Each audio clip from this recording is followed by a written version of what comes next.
sa pag-uwi nila Atan sa kanilang lugar. "Kuya? Kuya!" sigaw ni Freya habang nasa parang ito ng kanilang bahay na hawak ang isang walis tingting. Mag-uumpisa pa lang sana ito na magkaykay ng mga nalaglag na tuyong dahon.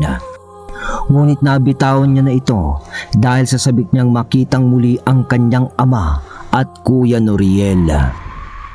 Nung makita ni Freya ang kanyang ama't kuya, nanakbo ito sa trangkahan ng kanilang parang, kasabay noon ang paglabas ni Hazel sa pintuan ng kanilang bahay.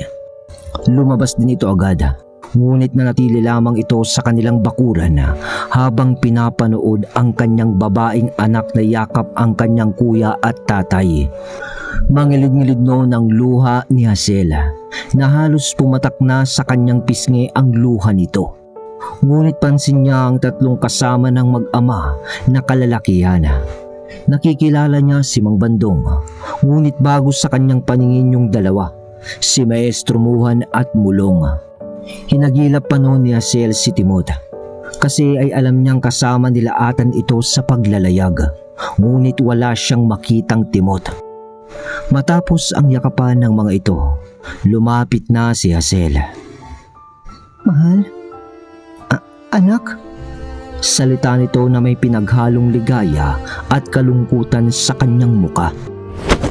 Wala namang pag-aatubiling yumakap si Noriel dito at sinuklian naman yun ng pagyakap ng kanyang ina. At habang yakap ni Hazel si Noriel, sa mga ilang dipa naman na layo nila ni Atan, nagkatitigan pa ang mag-asawa ng mga ilang segundo. Hanggang sa bumitaw na si Hazel sa pagkakayakap sa kanyang anak. Ganon din naman si Noriel sa kanyang ina. Parang nangungusap noon ang mga mata ng mag-asawa sa kanilang pagtitinginan. Parang sa ilang araw nilang hindi pagkikita ay taon na ang lumipas. Hanggang sa di nila namamalayan na lumapit na pala sila sa isa't isa. Hanggang sa magkadampian na ang kanilang katawan. At doon ay nagyakapan na. Buhay na buhay pa rin ang kanilang wagas na pagmamahalan sa haba ng panahon. Ang pagmamahalang pinagtibay ng pakikidigma laban sa mga nilalang ng kadiliman at pagpapalawig ng kabutihan sa minsan sa kasaysayan ng kwento ay naging mag-asawa ang isang malakas na antingera at antingero. Bumalik lahat sa alaala ni Atan ang nakaraan mula nung siya ay nagdesisyon na umalis sa kanilang bayan, ang North Cotabato, upang tuparin ang kanyang mga pangarap sa buhay.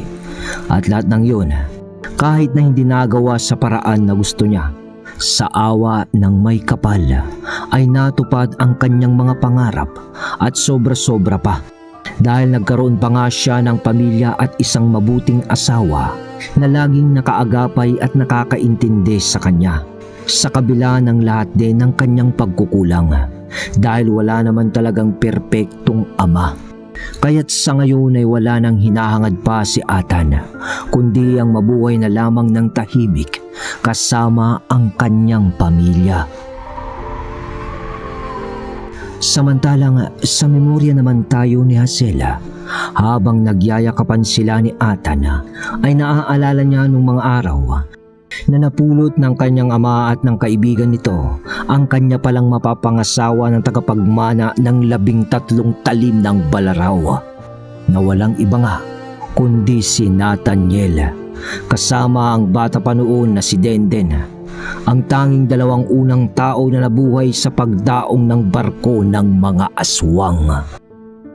Hanggang sa ginamot nga niya si Nathaniel na nung una ay kinaiinisan pa niya, ngunit nang lumaon ay napagaan ang loob nito sa binata. Hanggang sa nagregalo na nga si Atan ng bulaklak ng kalabasa kung saan nabuo si Noriel. Naaalala niyo pa mga kabagis ang panliligaw ni Atan? Nakalimutan ko na kung anong episode yon, pero may title nga yun na Bulaklak. Matindi yun.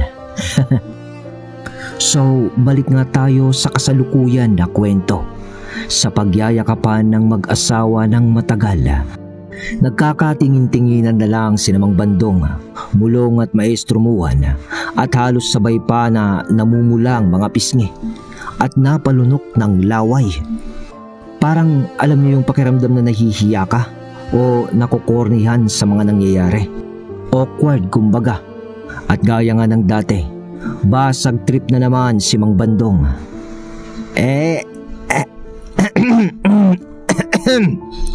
Atan, baka gusto mo munang ipakilala tong mga bisita mo. Nandito rin kami. Kasama mo rin kami.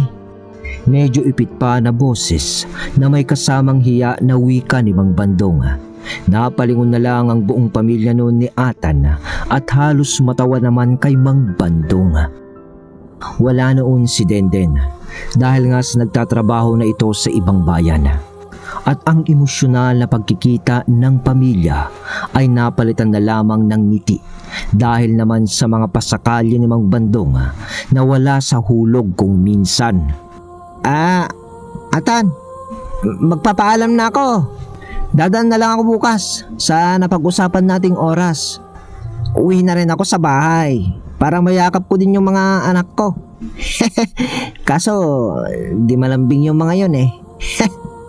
Salitang paalam ni Mang Bandong na di mo naman alam kung seryoso o nagbibiro. Kaya't sinabi na lang ni Atan na, "Sige na, Mang Bandong, para mahaba-haba ang oras na makapiling mo ang iyong mga anak." Salita ni Atan. Bakit Atan? Mamamatay na ba tayo sa ating pupuntahan? Tanong na naman ni Mang Bandong ng makulit. Natawa na lang ang lahat kay Mang Bandong dahil sa di nila alam kung nanduloko o seryoso ito. "Sige na, Mang Bandong. Manong, huwag kang mag-alala. Hindi ko hahayaan na ganun ang mangyari sa atin." Ilang saglit lang ay umalis na rin nga si Mang Bandong. At doon na ipinakilala ni Atan kay Hazel at Freya ang mga bago nilang mga kasama sa pakikidigma, si Maestro Muhan at Mulong, ang magkapatid na antingero. Si Noriel naman noon ay saglitan lang sa kanilang bahay. Pagkatapos ay umuwi na rin sa bahay nila Esmeralda ito. Dahil doon talaga sila nakatira ng kanyang asawang si Diwata. Dahil sino pa ba naman ang magmamana ng mansyon nila Esmeralda kundi si Diwata.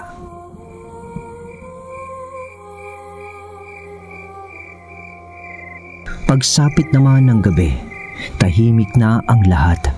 Si Maestro Muhan noon at Mulong ay natulog na lamang sa kabalig dahil maluwag naman doon. Hindi naman nakasigaanong nag-iimbak ng palay doon si Atan dahil nga sa halos palaisdaan na ang bukid na tinatamnan niya noon. At habang nasa silid naman nila ang mag-asawa, si Hazel at Atan, napag-usapan ng mga ito ang peligrong kakaharapin nila Atan sa lugar na kanilang tutunguhin. Sa mga oras na yun kasi ay nagpaalam na si Atan.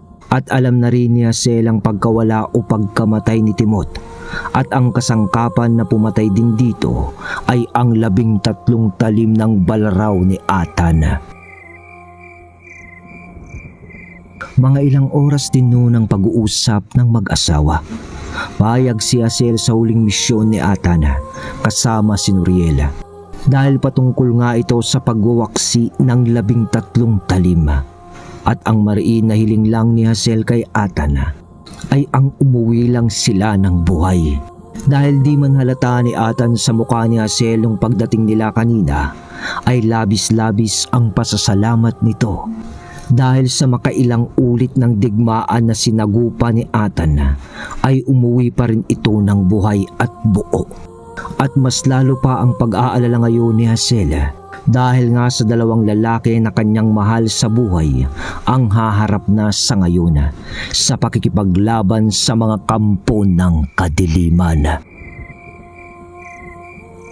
Natapos na lamang ang pag-uusap ng mag-asawa sa kanilang higaan noon nung napansin ni Hazel nung natigil na sa pagtugon sa kanya si Atan dahil sa nakatulog na ito.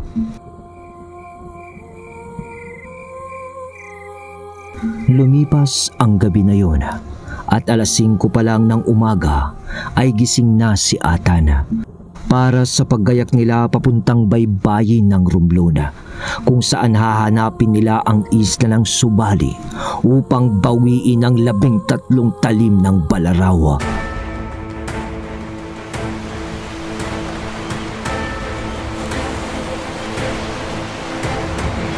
Sa pagsikat ng araw ay siya na rin namang pagdating ni Mang Bandong, kasabay noon ang muling pagpapaalam ni Atan at Nuriel sa kanilang pamilya.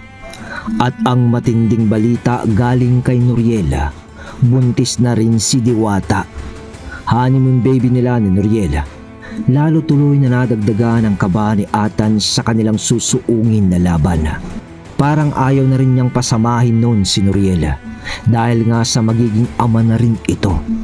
At isa lang ang ibig sabihin noon, ang ating bida na si Nathaniel ay magiging lolo na.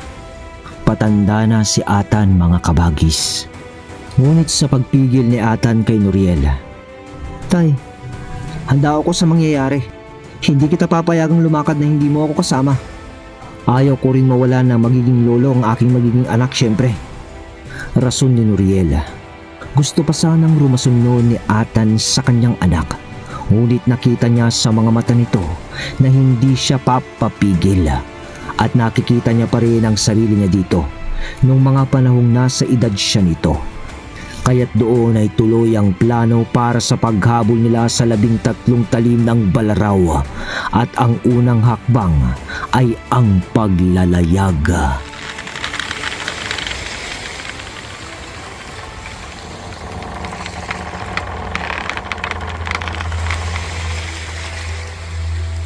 Muli ay umalis sina Atan sa kanilang bayan upang tawirin na naman ang dagat. At sa pagkakataong ito ay handang-handa na sila sa mga nilalang na makakasagupan nila sa lugar ng Subali. Ngunit hanggang sa ngayon ay hindi pa rin alam ni Mang Bandong kung ano ang napag-usapan ng apat, kung paano nga nila makikita ang islang wala naman sa mapa. At sa kasalukuyan nga nila na pagbagtas sa dagat, lulan ng munting barko, dito na inilahad ni Maestro Muhan ang kanilang unang gagawin. Ang totoo niyan, Ginoo, ay susugal tayo sa ating gagawin. Kailangan pa nating makita ang taong sinasabi nilang disipulo ni Dato Amang, ang pinuno ng Subali. Disipulo? Kanyo, Manong? Ano? Paano natin makikita yon kung nasa isla rin yun ng Subali? Tanong ni Mang Bandong.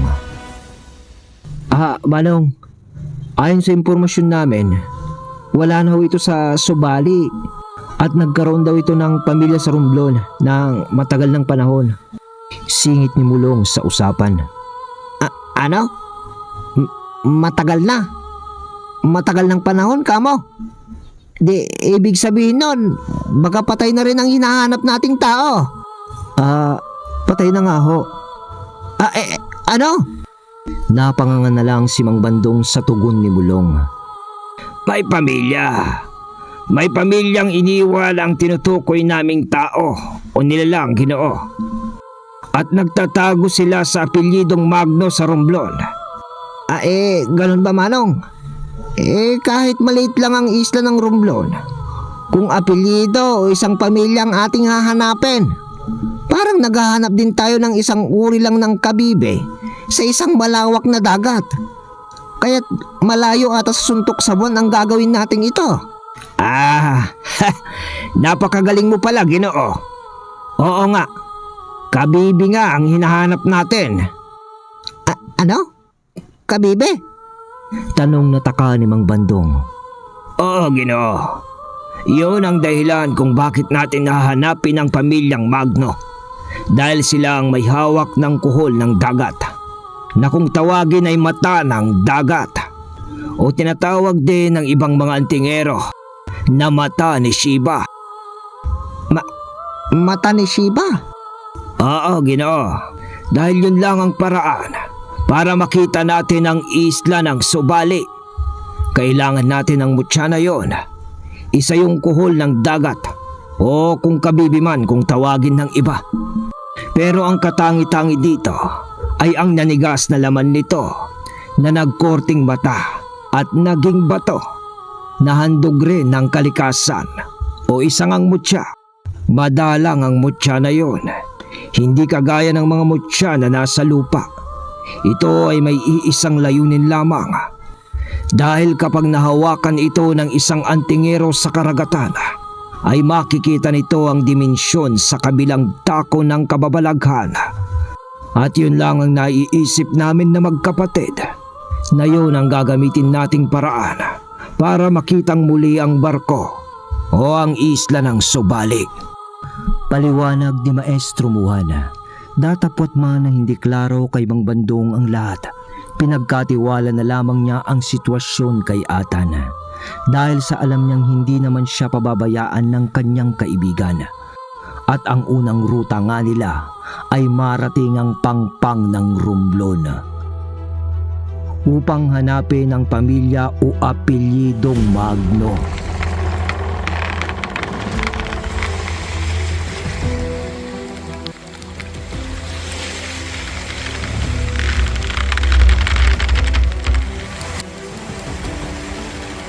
Papalubog na ang araw nang dumating sina Atan doon.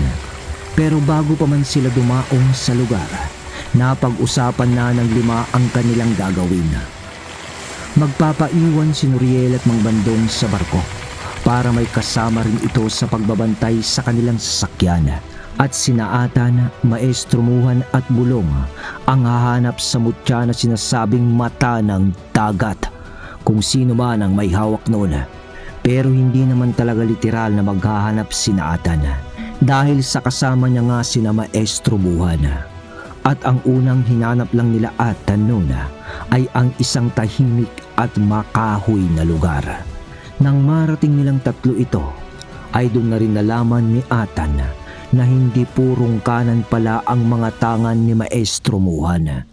Pero nagsalita naman noon si Maestro Muhan na may kasama ng pagpapaliwanag. Hindi ko naman talaga ginagamit ang mutya na to.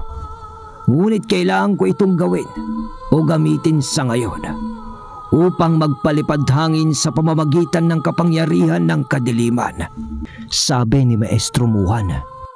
At ang mutya na rin tukoy ng matanda ay ang tuhod na buto ng bata. Ibig sabihin ay galing ito sa sementeryo at hindi ito kusang bigay ng kalikasan. Isa ito sa ipinagbabawal na mutya dahil ang kapangyarihan nito ay galing sa pasumpang larangan sa pag-aalay ng dyablo. Sa madaling sabi, ang bagay na to, kung ilalayo natin sa kategorya ng mutya, ay isa itong anting-anting. Hindi maintindihan naman ni Atan kung anong klaseng ritual ang gagawin ni Maestro Muhan. Ngunit basta't sa pagkakaintindi niya, gagawin niyo ni Maestro Muhan upang ang may hawak ng mutya ng mata ng dagat ay kusang lalapit na sa kanila. Kumbaga, gagawa ng ritual ang matanda gamit ang pagsusumon ng kaluluwa ng isang taong buhay pa.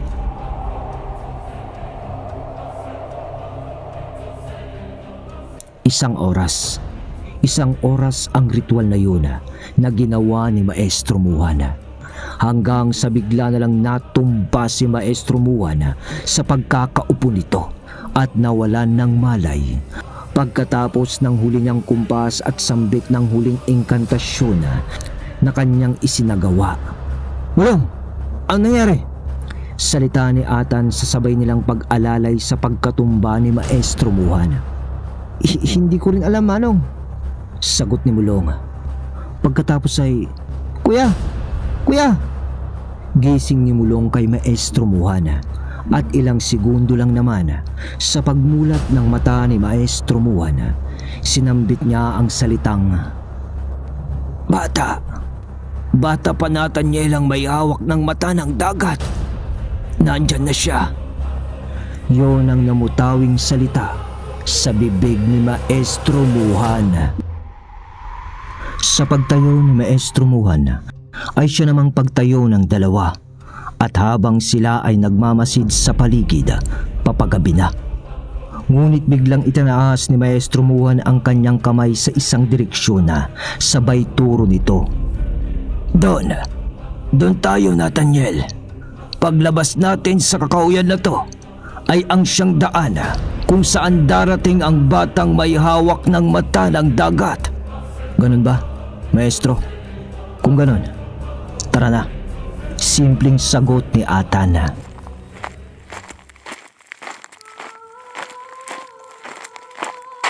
At doon nga ay naglakad ang tatlo patungo sa dulo ng kakahuyan na yun, kung saan ayon kay Maestro Muhan ay matatagpuan nila ang daan para makita nga ang bata na may hawak ng mata ng dagat. Sa ilang sandali ng kanilang paglalakad, gaya nga ng inaasahan, narating na nila ang rough road na daan at may marka yun ng daanan ng mga taong naglalakbay kung araw. Alam nyo na, yung tipikal na daan pagpupunta kang bukid. Yung sa gitna ay may damo. Tapos ay yung magkabila nun ay purong lupa na malinis. Dahil nga sa laging nadaraanan ng tao o kariton. Ganon.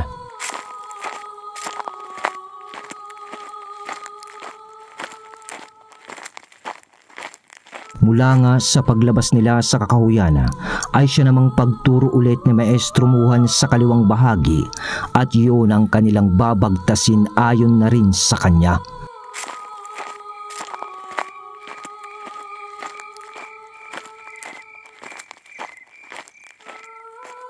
Madilim na at tahimik na noon sa lugar. May mga ilang bahay din silang nadaraanan. Ngunit bilang na bilang lang talaga. Yung tipong ramdam mong hindi pa abot ng modernong sibilisasyon ang lugar na yun noon.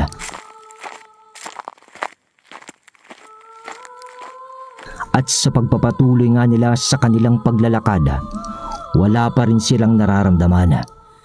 Ngunit lingid sa kaalaman ng tatlo, ay may lumitaw na isang nilalang sa kanilang likuran. Papanong hindi nila mararamdaman yun, pare-parehas naman silang may tangan. At ang partida, mga nasa 7 o 6 na di pa lang naman ang layo nun sa kanila. Hanggang sa napatigil na si Maestro Muhan at si Nathaniel. Tumigil din yung nilalang sa kanilang likuran. At doon ay parang naramdaman na nila na may sumusunod sa kanilang pagbagtas sa daan. At doon ay wala nang salisalita pa sa paglingon ni Atan, kasabay noon ang pag-anib sa kanya ni Cartel, kasabay ng pagbunot niya ng isang kaputol ng talim at sa isang iglap sa pagkilos ni Atan ng mabilis, nakalapit agad si Atan sa nilalang na sumusunod sa kanila. At nagawa nitong itutok ang kaputol ng talim sa liig noon. Ginoo? Hindi po ako lalaban. Manong! Biglang natigilan si Atan dahil sa boses ng lalaki at mukhang bata yun dahil hanggang sa dibdib lang ni Atan ang laki noon. Sa pagluwag ng pagkatutok ni Atan ng kaputol ng talim. Bata, bakit mo kami sinusundan? Tanong ni Atan na nooy palamyana ang pagkakatutok niya sa kaputol ng talim sa taong yun na nakasuot din ng kapang itim. Gaya rin nila Atan. Pagkatapos ay may talukbong din ito. At nung tinanggal niya ang talukbong niya, naalala na lang ni Atan sa figura ng batang yun nung mga nasa 11 hanggang 12 anyos pa lang si Noriel niya.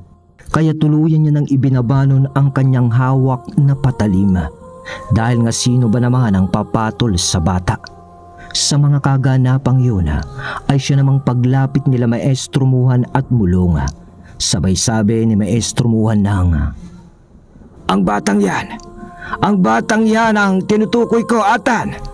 Salita niya hanggang sa makalapit na rin sila sa tabi ni Atan na nasa harap na nga mismo ng bata.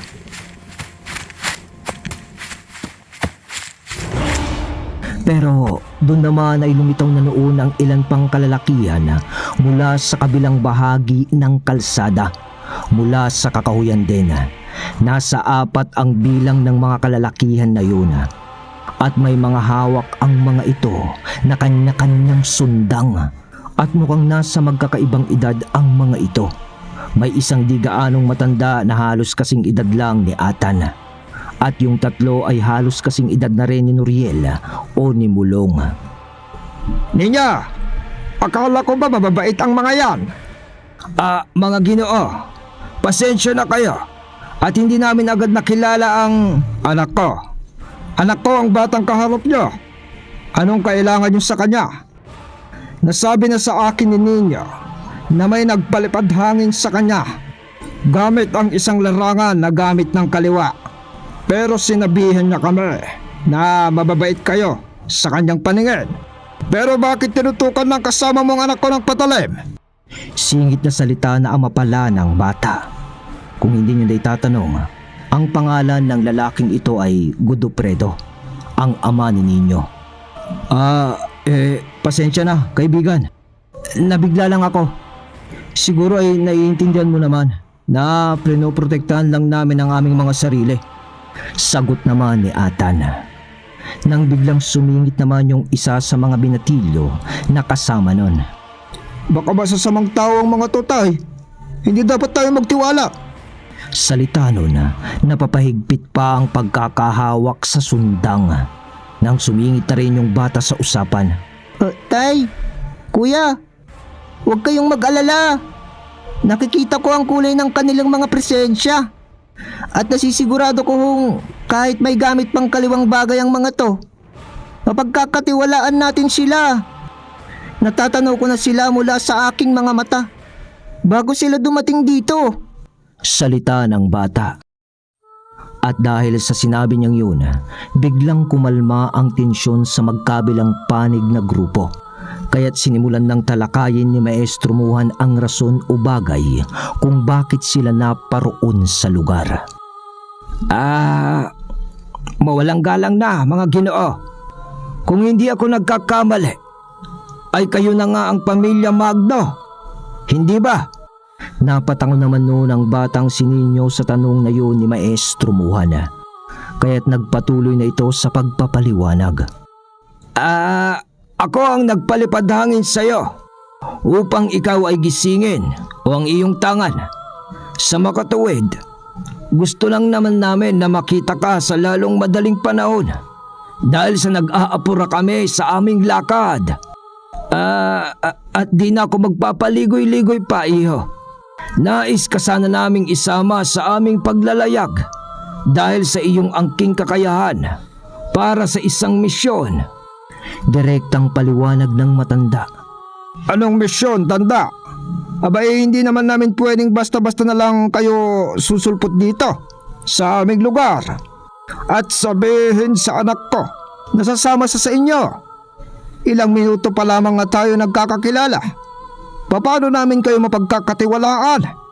Isa pa, minor de edad pang anak ko. Kaya't nasa amin pa ring buong pamilyang pagpapasya kung aalis siya o sasama nga siya sa mga dayong katulad nyo. Naiintindihan kita, Ginoo. At alam ko rin na wala kaming karapatan na kunin o isama ang anak nyo. At basta na lamang namin isasama sa problemang aming kinakaharap. Sagot ni Maestro Muhan. Alam mo pala yan, tanda. Kung gayon, ano ang pumasok sa inyong isipan at pumarito pa kayo? Kung sa tingin mo ay ganon ang mangyayari at hindi sa wala namang kaming pakialam sa kinakaharap niyong suliranin o ano pa man yan. Pero bilang ama, ay karapatan kong pumili ng sasamahan o pupuntahan ang anak ko kahit na alam kong may tangan siyang mutya o abilidad sa espiritual. Dahil ang hawak niya ay isa ring maituturing na kayamanan ng aming pamilya. Naiintindihan ko naman ang lahat ng sinasabi mo, Ginoo. Pero kung mamarapatin mo, ay gusto sana naming ipaliwanag pa ang lahat sa inyong pamilya. Upang sa ganon, ay mas maintindihan nyo ang aming hangarin. At nagbabaka sakali lang naman kami na mapakiusapan kayo. Tugon naman ni Maestro Juana. Nagkatitigan na lang ang magkabilang grupo sa mga huling sambit na yun ng salita ni Maestro Juana.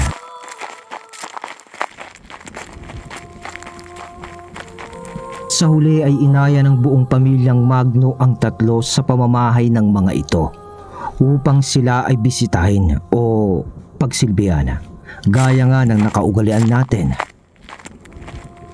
At sa kanilang paglalakad patungo sa lugar mismo ng mga Magno, habang papasunod sinaatan sa mga yun sa daan na wala man lang usapan, kasi nga siguro ay nagkakahiyaan pa. At dahil na rin sa pakikiramdam ng tatlo sa buong pamilya na yun sa kanilang presensya. At dun nga ay nabatid nila Atan, Mulong at Maestro Juan na may tangan din ang buong pamilya na yun, kabilang yung bata na nagngangalang Ninyo. Sa maiksing sabi, pamilya rin sila ng mga antingero. Sa mga ilang minuto nga nilang paglalakad ay narating na nila noon ang bahay ng mga Magno at doon ay pinakain. At tipikal na pinagsilbihan sila ng mga ito o binisita. Labis-labis naman ang pasasalamat ng tatlo. Hindi lang dahil sa mainit na pagtanggap sa kanila ng pamilya sa kanilang tahanan. Kabilang ang ilaw ng tahanan ng pamilyang yun ay nagpasalamat na lang sila sa kanilang isipan. Dahil sa mababait din pala ang pamilya ng may hawak ng mata ng dagat o mata ni Shiva.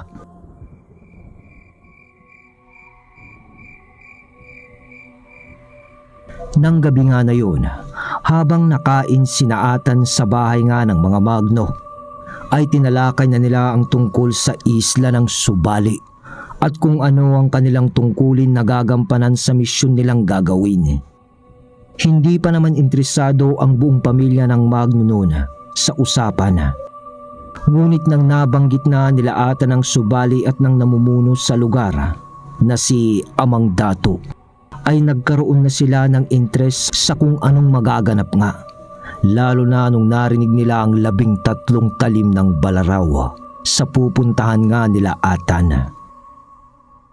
Pero sa kasamaang palad ay ayaw pa rin ng ama ni Ninyo na siya ay pasamahin kina Atan, hanggang sa nagpahinga na rin sila ng gabing yun sa bahay ng mga Magno.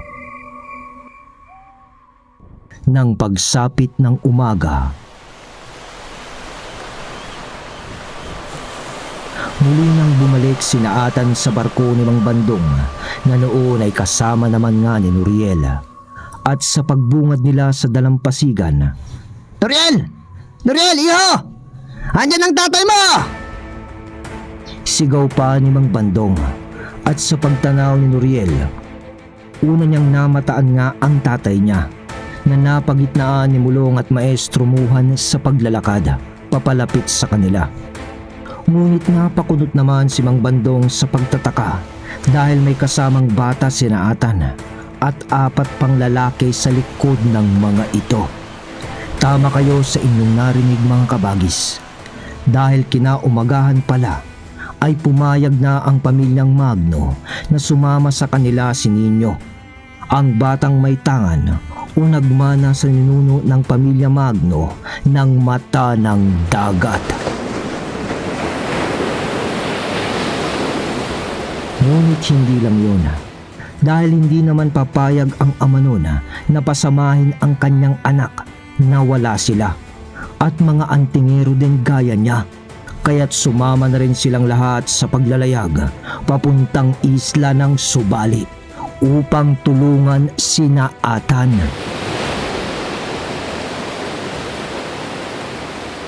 Sa pagsampa nila Atan sa barko, matapos ipakilala nila Atan ang kanilang mga bagong makakasama sa magaganap na pagtugis o paghabol ng 13 talim.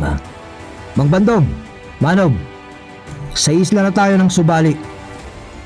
Masusunod, Kapitan Nathaniel! Birong sang-ayon pa ni Mang Bandong. At doon ay napangiti pa ang lahat kay Mang Bandong sa kasalukuyan na nga na paglalayag papuntang isla ng Subali.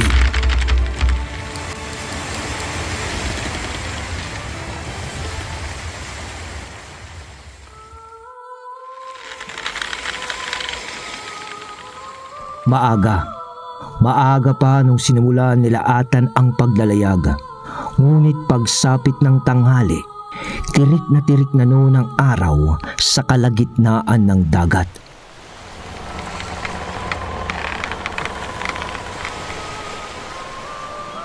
Nang biglang magsalita ang batang si Ninyo. Ginoo!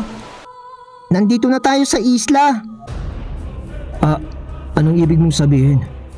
Ang isla ho ng Subali. Tugon ng bata. Napatayo ang iba sa mga nakaupo sa lapag ng barko ni Mang Bandong.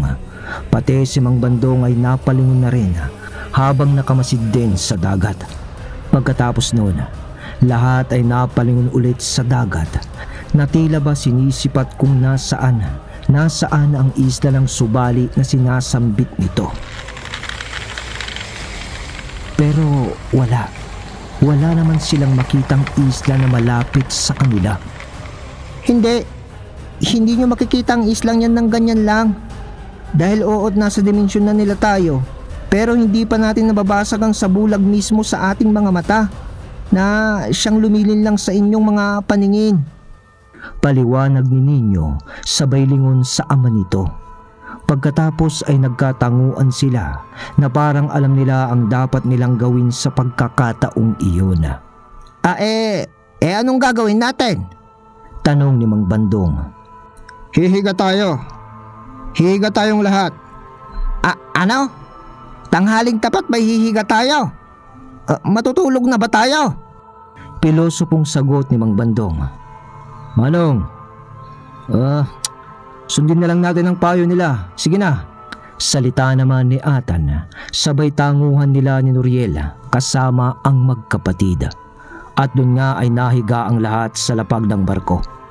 Puwera lang sa bata. At nang nasa komportabling pwesto na ang lahat, sinabi ng batang si Ninyo na, Pakititigan nyo ho ng mabuti ang sikat ng araw. At wag ho kayong kukurap. Hanggang sa manlabo na ho ang inyong paningin sa liwanag. Bilin ng batang si Ninyo. At nang ginawa nga nila yun, bigla namang nakarinig na sinaatan ng bulong na parang mga orasyon na sinasambit ng batang si Ninyo. Hanggang sa mga ilang sandali, tuluyan nang napukaw ang paningin ng lahat dahil sa sobrang pagkakasilaw ng kanilang mga mata sa liwanag ng araw. Hanggang sa yung liwanag ay unti-unti nang tumitiklob na parang kinakain ng dilim ang palibot nito. At sa pakiramdam pa ni Nuriel Nona ay inaantok na siya. At unti-unti na ring pumipikit ang kanyang mga mata sa pakiramdam niya. Pero di niya alam na ganun din ang pakiramdam ng lahat, pati ang kanyang ama.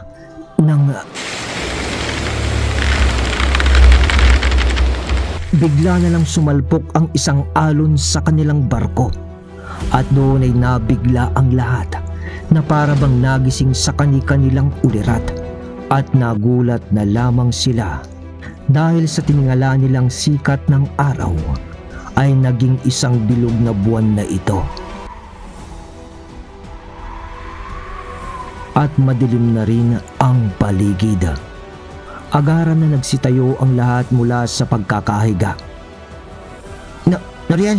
Nuriel, nananaginip pa ako? Kurutin mo nga ako. Boses agad ni Mang Bandong. Lolo, hindi ho. Nakapasok na ho tayo sa baybayin ng Subali. Ano?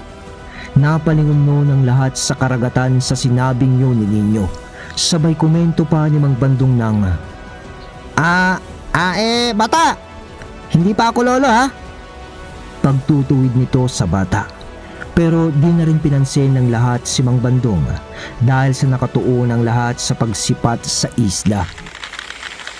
At sa pagtingin nga nila sa kaliwang bahagi ng barko, nakita na nila ang isang isla. At kahit paggabi, ay pansin nila ang nagkikinangang buhangin ng lugar ng isla na yun sa pangpang nito. Para bang mga kristal ang nakapalibot na buhangin sa isla na to. Hanggang sa nagsalita na si Atan. Ninyo, yan na bang isla ng Subali? pagkumpirma pa ni Atan sa bata. Oho, Ginoo. Tugon ng bata ng maiksi. Mang Bandong, tama na munang salita. Ang direksyon ng barko, sa isla na yon. Gawin mo na. Sige, Atan!